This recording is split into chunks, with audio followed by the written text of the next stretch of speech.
with economy, etc., etc. And then we are all equal to help people. And then as a man, as a woman, all of us. So this is a small technical issue because I have to explain we have a new equipment today, and then we just experiment this new equipment. So I hope you're going to be happy with the sound and with the quality of the image. So I'm going to welcome first people from Indonesia, Ima, which is working for Bali Institute. Yes, please come to sit. Thanks for coming here. Yes. Nice to meet you again. Also, I'm from Bali. I'm a pure Balinese. Can talk about that issue related to Bali. So stay tuned. You absolutely, actually right now you don't have, if you want to say whatever you want to say, just say it. It's like, it's open words, you can do whatever you want. If you want to be hungry, if you want to live, if you want to scream, if you want to, whatever you want to do, if you want to be bad with people, just be bad. And then this is the way we want to be this show. And Marianne from France. So a few words in French. Bienvenue Marianne, because I also speak French. Merci. Voilà. Hi. Marianne, she's a French lady. She's living since few months, few years, 2 years if I remember. 2 years in Bali, yeah. 2 years in Indonesia, and she was working here before the COVID-19 crisis and the economical crisis, and then she will. Together they will exchange about their difference in their country, because there is probably big difference. And then as a woman, how they, because actually it's very courageous to do what you did. Like, yeah, explain about that. How it happened. Yeah, I was living in Belgium this time. I hated the weather. Yeah. And family, all the part of the world. And yeah, and I found a job there. I had a job interview during my holidays in Bali, and then I was like, well, I'm never going back. And how people interact with your decision to live as a woman? You live alone, right? Yeah, I left alone. So yeah, it was kind of difficult because when you're a woman, it's always difficult to travel alone. We'll be scared, of course. Like, why? Because the condition of women is completely different. Thank you. Completely different in countries like in France. We are way more free. We almost have the same income as. And yeah, I think a lot of my friends didn't know Indonesia so well, and they were afraid, and especially my mom, of course. Always. Yeah, of course. Yeah, she was afraid about the condition of women here in Bali, because also I think in France they have a perception of the Muslim religion, like really like not empowering women, and like they were afraid I didn't have as many rights as I would have in France. And then, what you feel about she said about like this perception from Indonesia, because she, what do you think about that? Religion, woman condition. Yeah, you know, most people in Indonesia we are Muslim, but in Bali most people are Hindu. Yeah, it's different. Yeah. And for being a woman with Hindu, but with my religion is Hindu, is sometimes I can say hard, because here's a short story. I was born and raised in Bali, but after I finished my high school, I moved to Jogja. You know Jogja? To study, at university. Yeah. The most famous university in Indonesia, I guess. Yeah. One of the most. Yeah. Can I say it? Yeah. Lots of students. Yeah. So I moved to Jogja for like 4 years, and then I lived there as a woman from Bali with Hindu religion, and in Jogja there are a lot of not much people are Hindu, and also not all Hindu are from Bali. So yeah, it feels strange because they are not doing the same thing like what we do in Bali.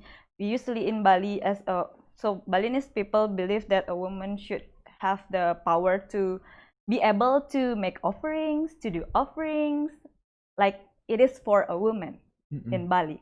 But it is not in Jogja. Everyone, not only a woman, also a man, they have to be able to make offerings and do offerings. So. Can you explain? Actually, you said something very strong, very interesting. Also, can you explain a typical journey from the morning until the evening of a traditional Balinese woman for the people who don't know about it? You say wake up early in the morning, offering. I know, but please explain. So it's hard because I'm a city girl. No, I mean I live in a city in Denpasar. A big, huge town. Yeah, I live in Denpasar, so I don't have to experience what Balinese women usually do in not so city area, but I still have to do it because in my house, in my family, we have to still do offerings. We used to do it twice a day, in the morning, and then after that also in the evening, before the night coming. But my family is very flexible, so we changed that things to become only one time doing offerings. But we still have to pray. Before we leave the house, before we sleep, we still have to pray. But for doing offerings, it's only once now. So like I wake up in the morning, so I usually wake up at 6 or 7 sometimes. At 6, and you're then the first to wake up? No. Of course not. My mom always wake up earlier than me.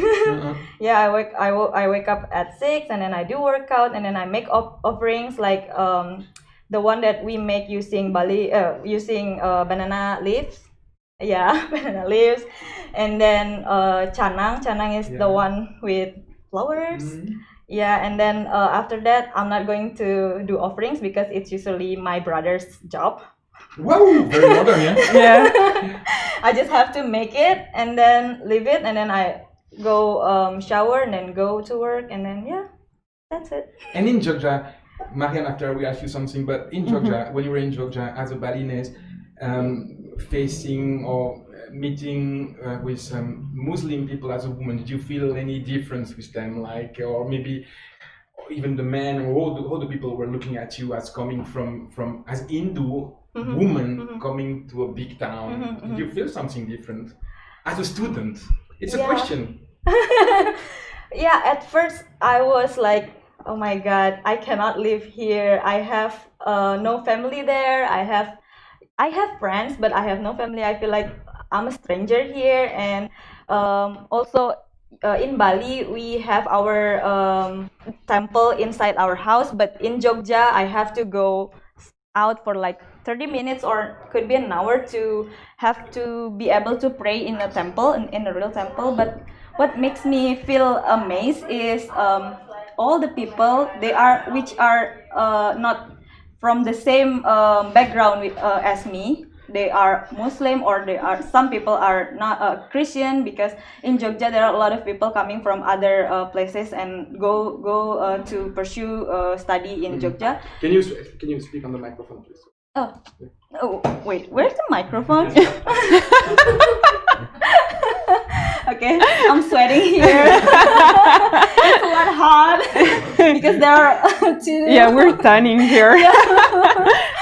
And then they are very welcome, and they love to hear my story about being a Balinese woman, born and raised in Bali, being a Hindu. And I also love to hear their story. And I once experienced, so I have my best friend in Jogja is a Muslim, and I go with her. I went to the mosque with her and see her praying, and it feels like heart touching.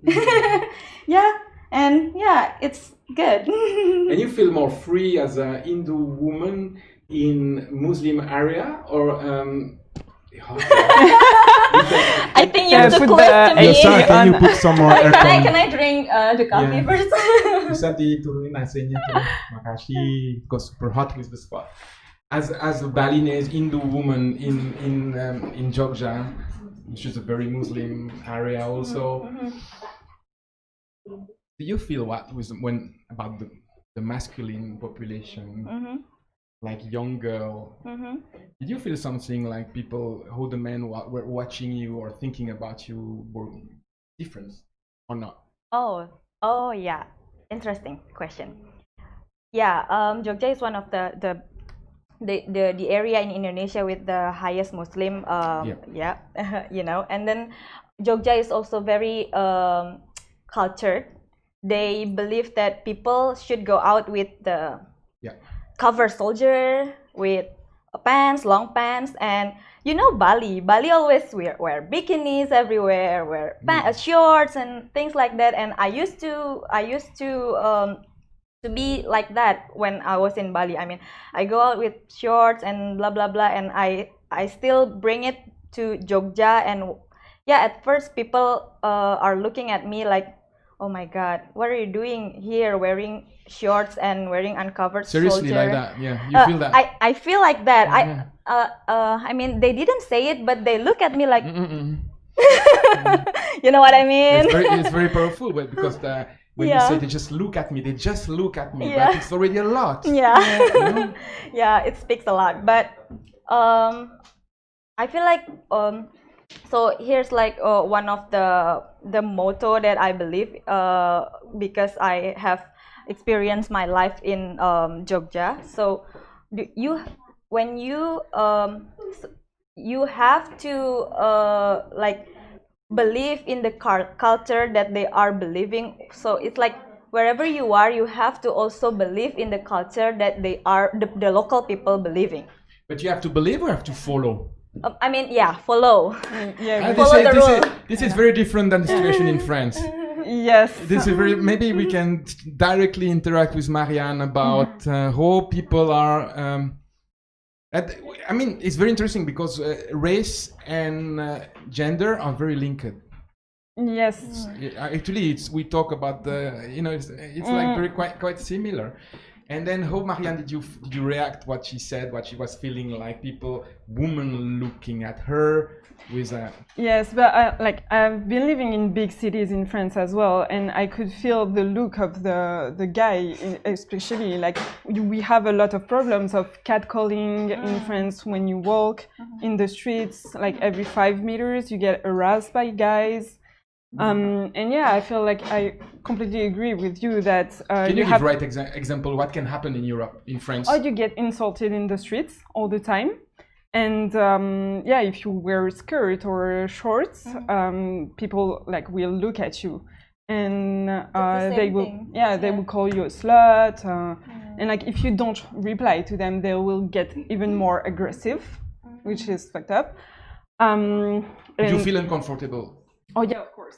I remember that one day with my best friend, we were at my place, and it was summer, so it was really hot in Paris, and we just wanted to like grab Coke nearby, and then we put like shorts, went out of my apartment, we did 15 meters, and then we went back to change because it was unbearable. Seriously? In Paris, in big cities. And after that I moved to Belgium, and I could feel the difference because there's no catcalling or anything. So I don't think it's about religion, but more about cultural. Yeah, also.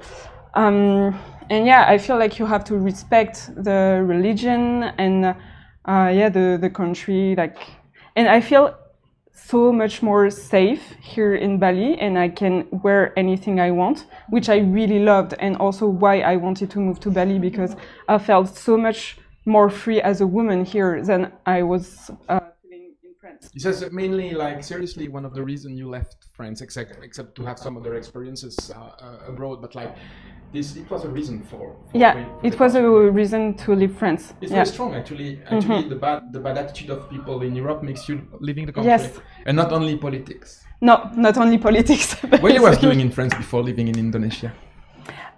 So I was studying in France. I studied fashion design in Paris. Then I found a job in Belgium, so I moved to Belgium.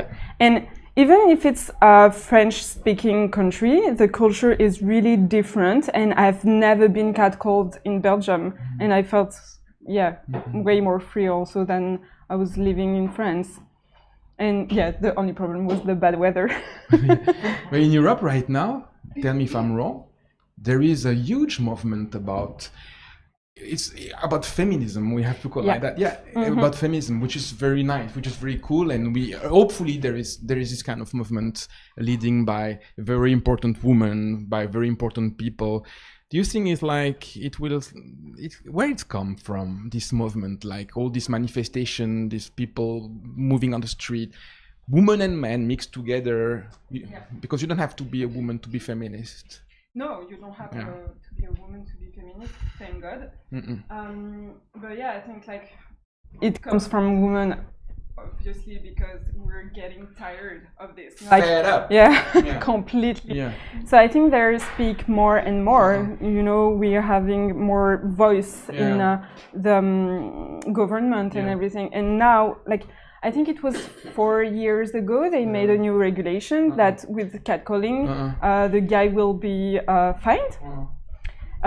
It's still processing because to file a complaint in France for catcalling, I think it's really difficult. Why? Because I don't know, you have so much paperwork to do, and if you go to the police office, like it's only guys there, and they would be like, you don't feel being taken seriously? Not at all. Yeah. Oh, fuck. Yeah, because they're like, oh yeah, just someone. You know, I'm just like also fucking tired. Maybe it's a good way for me to say to many people, and especially my friends and men together, just please stop, because I have few people I have a lot of relatives friends on Facebook, and then I know that men together makes fucking stupid jokes. So please is the moment to say, like, please guys, respect everyone, the yellow, the green, the woman, the girls, everyone, and then don't make sexist jokes, because it's just I mean, it's make me vomit sometimes, you know. Even if it's jokes, it's not funny anymore. Yeah. So I mean, we have to stop that, because we have to be respectful each other. If you believe that there is one human being race, one and unique, the world will be much better. Yeah, I agree. Yeah. I agree. And then you arrive in Bali. Sorry, I will talk about her because it's very interesting. First time you arrive in Indonesia, you're also very interesting. Of course. Maybe you can. Everyone is. You are also very amazing, and we'll give everyone hugs.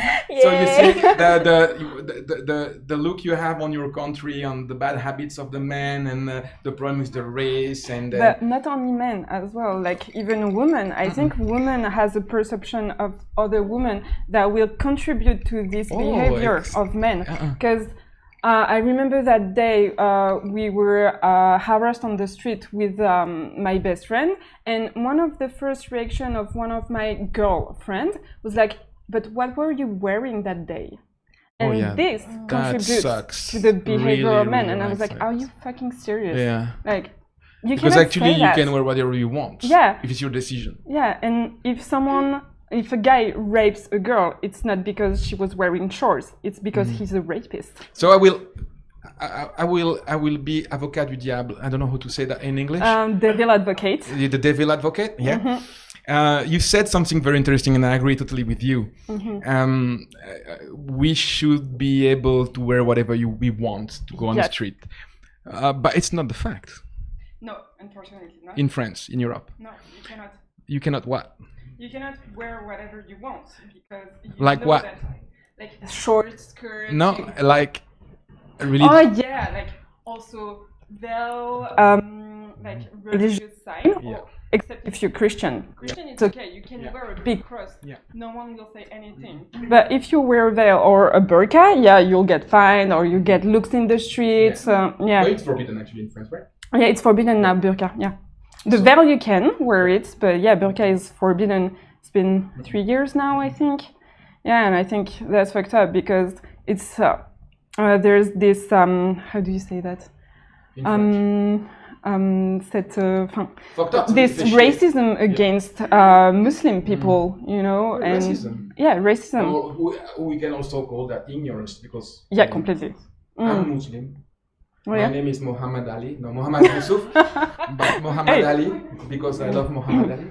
And then her experience as a woman moving, taking a plane and moving from 8 hours GMT plus, and then changing countries, living in, changing everything as a woman, single woman, whatever, forgot what I said. I mean, as a normal person, as a person, can you do that? Can you go back? Can you go in France to do exactly what she did like 2 years ago? It's something can happen to you?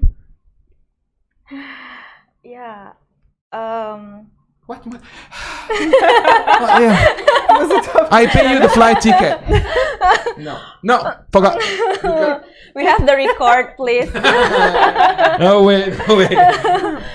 I actually never go abroad, and I really want to go outside the country to see whatever happens there. And don't go to Paris. But Eiffel Tower is there.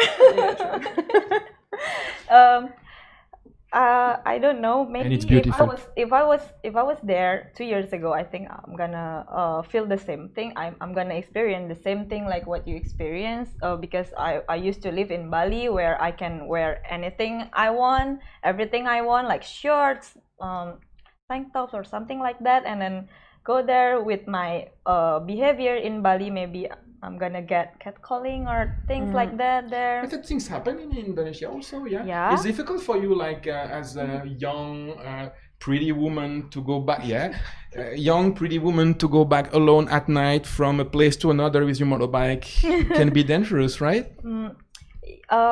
Thank God for, since I was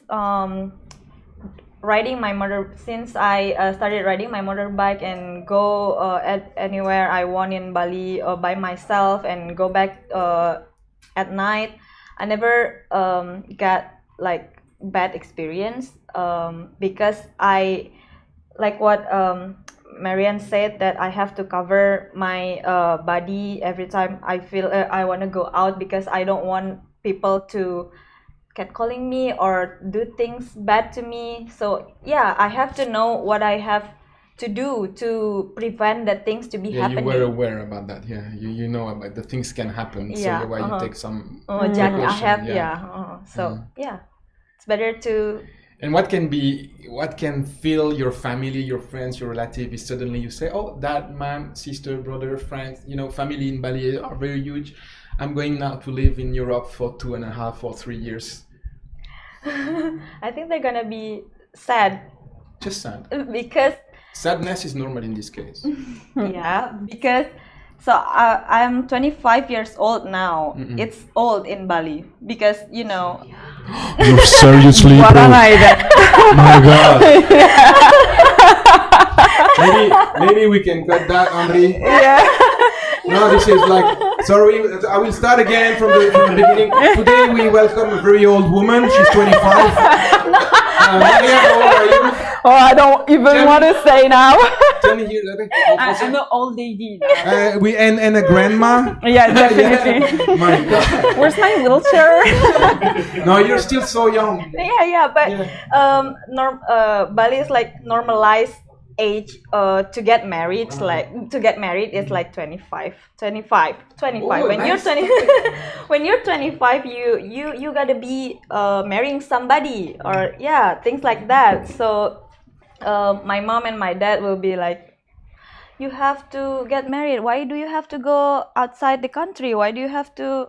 Well, the question is like, if you want to get married, you, Ima, as a Balinese woman, what is the main purpose? Like, what will make you getting married? For me personally, I don't normalize age like what common people do. Like 25 is the best age to get married. I'm sorry. Are you not getting married? I'm gonna get married, but not because of the age, but more to, if I feel like, oh, this is the right person, or for myself, if I feel like, okay, I'm ready now to have to take another step and to move to a new life where I have to live my personal life, because marrying someone means that I have to share everything with the person that I'm. Yeah, of course. Yeah. Of course. Sorry to remind you that. besides I have to love him and he has to love me. First of all, I have to. no, this is interesting, Ima, because actually as a woman, Oh my God. yeah, interesting, because we are. This is not genetic. We cannot say it's genetic, but this is so cultural. This is so cultural to me, and then I don't put any judgment. Of course, this is very charming, but as you said before, at 25 I have to get married. Marianne, do you have to get married at 25 in France? I'm sorry. Yeah. This topic. No. Don't be sorry for anything. It's very interesting because this is exactly the point. Actually, this is something so. I mean, we are here. Human man, woman together to live a charming life, a beautiful life, maybe having baby, to build something, having a job like we will talk after with two very strong women also, like they build their business, etc. And then getting married is so important. What did you think about the wedding tradition? She said, I have to get married because of my family. Yeah, but you know what? I might be European, but I feel the same. Because I have like a social pressure and my family pressure as well. Like my mom, especially. Like I'm 28, so I'm a really old lady for Bali, and I'm still single. And like my mom last month was like, "Oh yeah, I feel like really worried about your love life." And I tried to explain to her that it's not my life's purpose to get married. If it happens someday, like, great, fair enough. Like, but I don't even know. Like, if I fall in love with someone, I don't even know if I want to get married someday. Yeah. But yeah, but you are doing right now. What is it? You're doing something also interesting because you get involved in a professional life in Indonesia. Marianne, Ima, you have a job here. You work for Bali Institute. And during this time, Ayush is writing something on the fridge to me. Seriously, I'm not kidding. She's writing on the fridge. I hope you can erase, but no. It's permanent. Thank you very much. Congratulations. What the hell?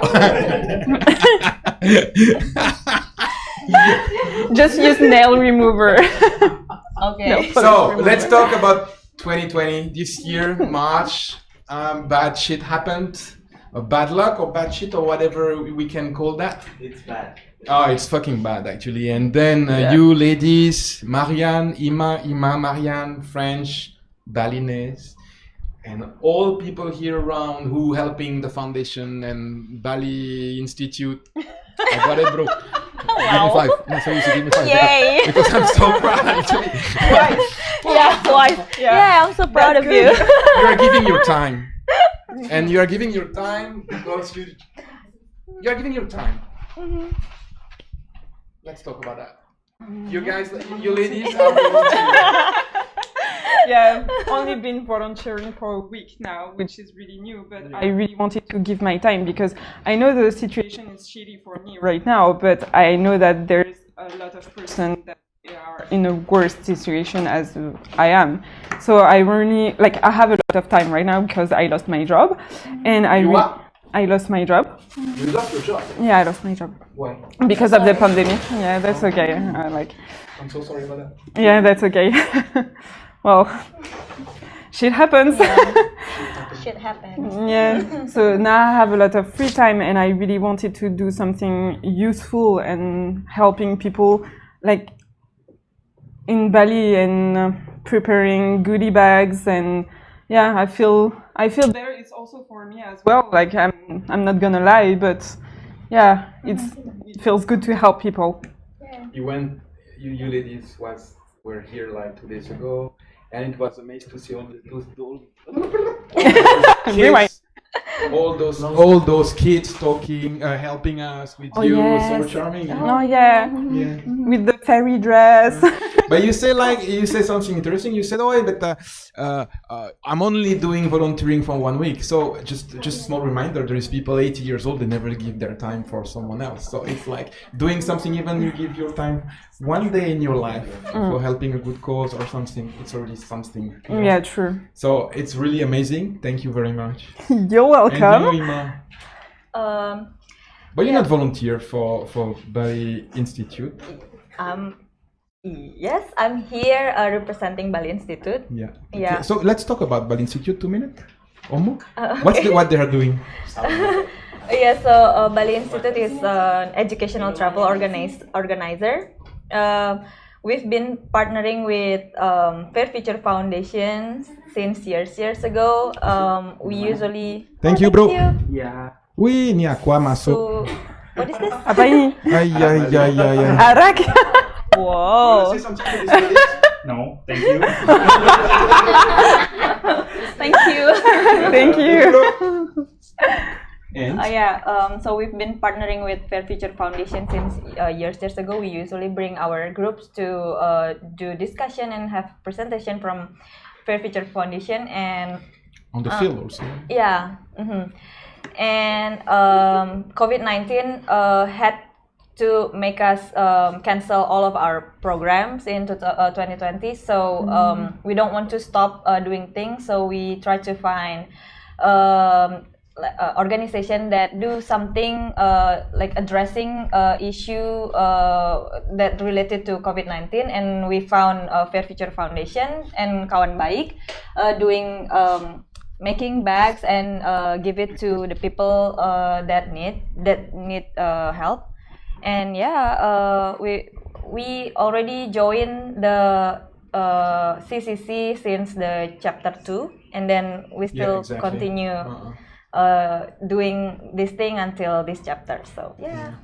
For me, it's amazing because it's amazing to see volunteer people, and then as I said, the thema is talking about women empowerment, and then I'm from I'm a professional field, a medical field, sorry, which is mainly women working nurses. Yeah. And then it's always something like the men's together when they build something. The part of you ladies always brings something super nice. I mean, c'est comme le sucre sur le gâteau. C'est quelque chose de très très fort. I'm sorry, subtitle. Sorry. Did you draw here? Oh, fully. Sorry, I was afraid. Yeah. So,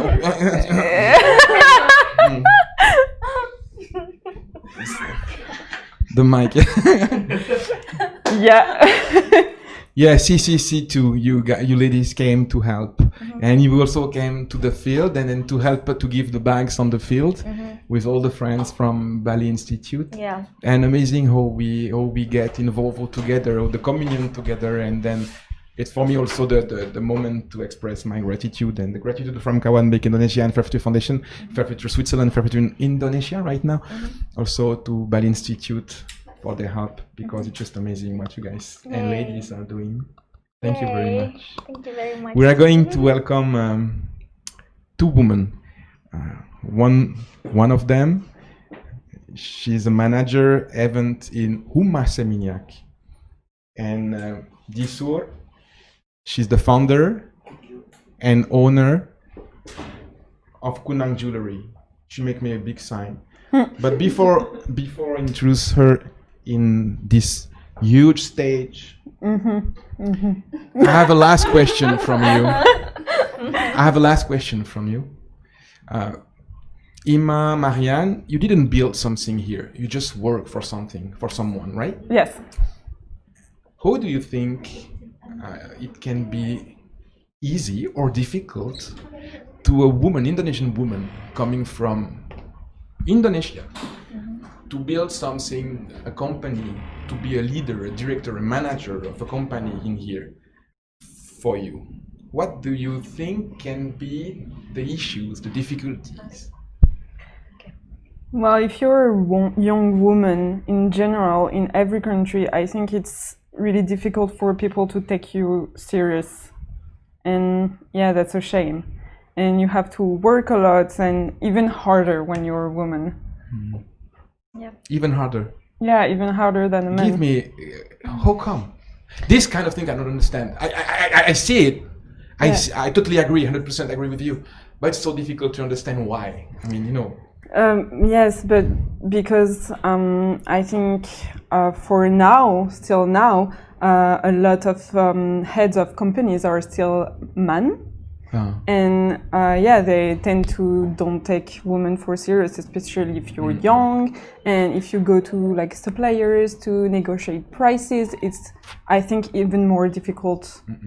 And only because you're a woman. And you, Ima? I have a short story maybe. So before I joined Bali Institute, I made a business, a small business. Even I still, it's still running right now. It's when you was young. It's like I'm old. You said that before. Oh no, shit. Shit. Okay. It's like 3 years ago in 2017. I was graduated from Jogja, and then I go back to Bali, and I make like a small rumah makan. Restaurant, place to eat. Yeah. Subtitle. It is called Ayam Geprek Seichix. Yay! Don't forget to eat. Ayam Geprek Seichix. Serious? You got a small warung and then. That's cool. It was hard. Yes, it was hard because. She said it was cool, but you said, and so it was hard. It was hard because I think I wasn't ready before to make a business because I was just finished my school and I need more experience working with someone first, and like have another role model of being a lady doing a business and things like that. So it was hard, and I had to close all of my small restaurant like last year, and then now because the rent price is increasing and the competitor are now like getting much more like the competition becomes more bloody hell. Aggressive and strong, and I feel like I'm not good enough to do this anymore, so I quit. You're not good enough. Is what you think about you? I wasn't good enough. I don't know. So please. No. Go ahead. Do you think, like you said, I was not good enough? And in your answer, maybe you don't realize, but you said as a girl. So do you think it's stupid question? Yeah, there is no stupid question. Sometimes only the answer are a bit stupid. Tell me, do you really think that you're gonna have more chance to succeed as a man now building a business right now? In your case? It's actually the probability it actually the same. I mean, both men and women can build a business, but the difference is the mentality. You know what I mean? So when I was when I was still doing my business, I have to go, like what Marianne mentioned before, I have to go to meet vendors, the suppliers and things like that. When I met the one of the suppliers that are a man, and it's only it's only I think it's only a stupid question, like do you have a boyfriend, are you married? Yeah, it's not stupid. Seriously. Yeah, I know. I mean, what do you feel? What do you react about that? I just feel like, okay, he just wanna know me, and he doesn't want to do anything stupid. Yeah, okay, I just have to answer, yes, I have a boyfriend, bye. Just like that. But in professional, I feel like asking that question would break the relationship. You know what I mean? Because the business relation, you mean? Yeah. You're my supplier and I'm your customer. We have to maintain our relationship professional, right? Yeah, it's inappropriate to ask that. But you ask me things like that, it means that I don't want to put my trust on you anymore because you make me feel uncomfortable. But one part of my my heart feels like, yeah, he just want to ask something stupid, and he doesn't want to do anything. Just Never someone asked me, "Do you have a girlfriend?" As a man. Yeah, that's crazy. Like, and sometimes you feel like you have to lie about that for people to take you serious. You will be like, yeah, I'm married, I have children, even if you don't. And yeah, so people like, yeah, I can smell it. I'm already drunk even just smelling the arak. So thank you. We have Andri. It's all good for you? Okay. So we can make toast. Yeah. Okay. Cheers. Cheers. We have to see each other's eyes. Yeah. Sorry. Cheers. It's bad luck if we don't.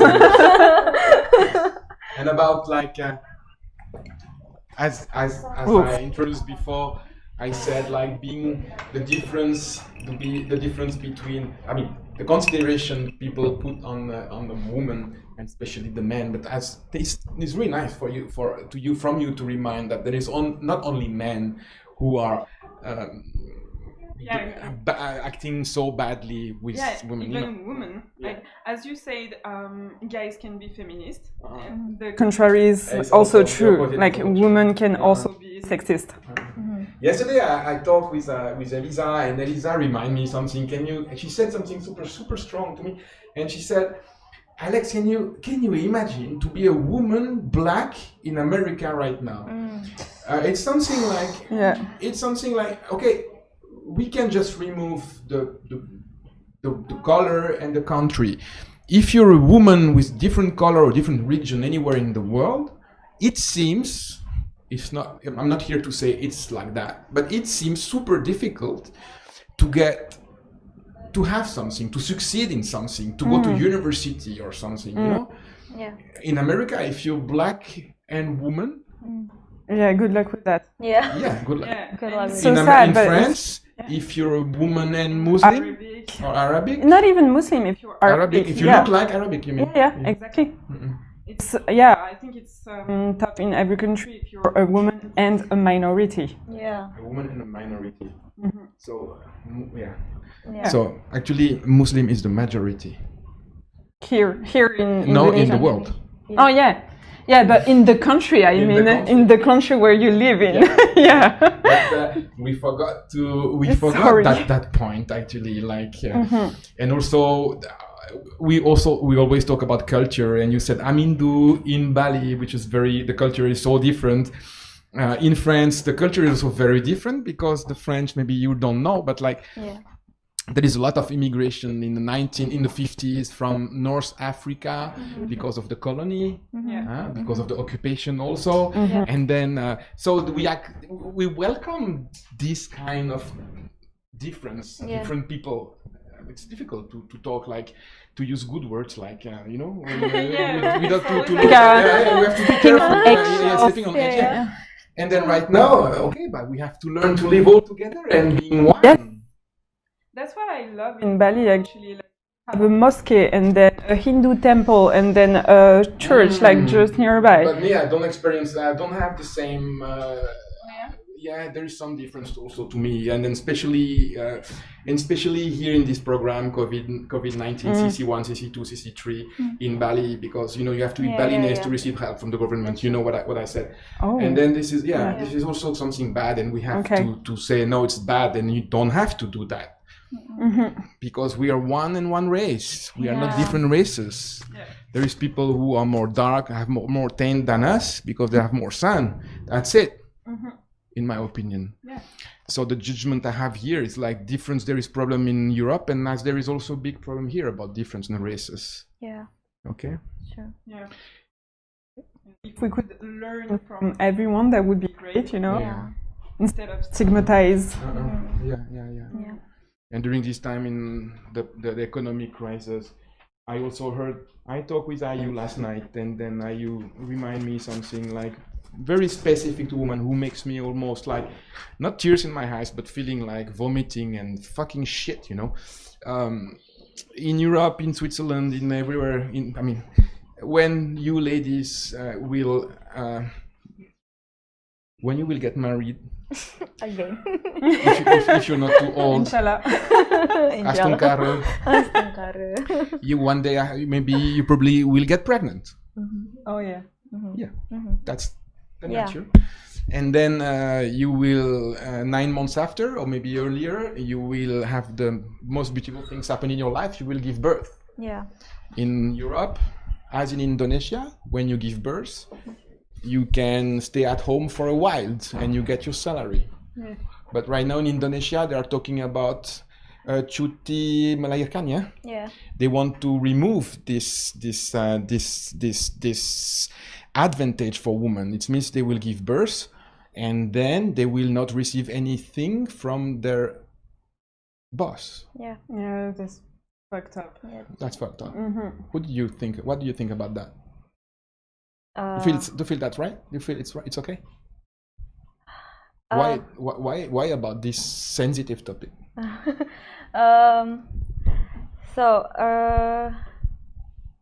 Maybe you can answer first. I don't know. It's I don't know alright what for to you? say. For you, it's alright to be able to spend the first weeks of your baby's life as a mother with him or her?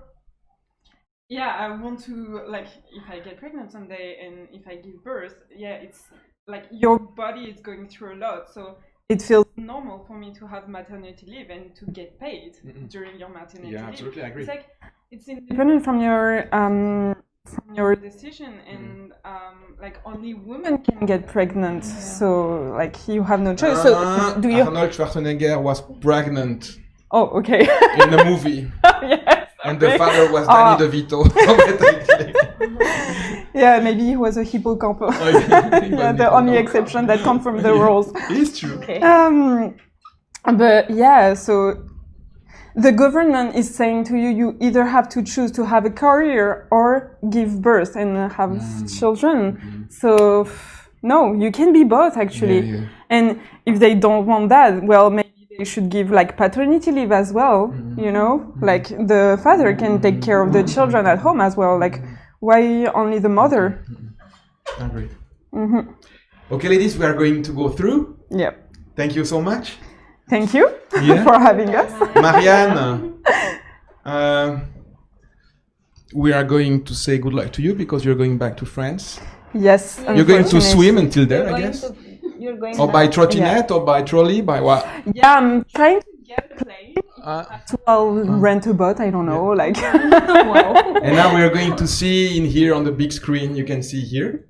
Can you see the big screen here? Yeah. Yeah. We are going an amazing video about your work, ladies. And one more time, thank you so much for your help. And we Thank really you. love you and continue the good work, Bali Institute. Yeah. Yeah. Don't get too old. Yeah. Please. It's so important. And have a nice flight back home and a Thank nice stay in you. Macronie. Oh my God. Yeah. Thank you. You can stay here. Okay.